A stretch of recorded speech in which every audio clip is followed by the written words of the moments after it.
Jaz sem slišal od nekaterih staršev, da njim je najbolj pomembno, da so z otrokom prijatelji. Ne? Torej, kaj je s tem odnosom starš-otrok, glede kar se prijateljstva tiče? Jaz osebno verjamem, da je čisto okej, če otrok in starš postaneta prijatelj takrat, ko otrok odraste. Ko je pa otrok mali, mora biti vloga starš-otrok. Namreč starš ima odgovornost, da vzgoji odraslo odgovorno osebo. Skozi prijateljstvo težko. Starš mora tako postavljati meje, postavljati neke zahteve pri svoji vzgoji, mora znati tudi kaj pokritizirati, sankcionirati in seveda, kar nam pa manjka v Sloveniji zelo pogosto, mora znati pa tudi pohvaliti. Torej, ne samo to, da otrok reče, moji stari so tako fajn, vse mi pustijo, ne? To ni tisto, kar je point.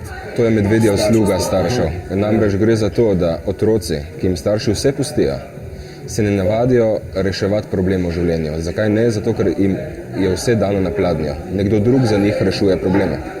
In potem pride do tega, da ti otroci imajo, ko odrastejo, velike težave v življenju z reševanjem problemov, z sprejemanjem odgovornosti.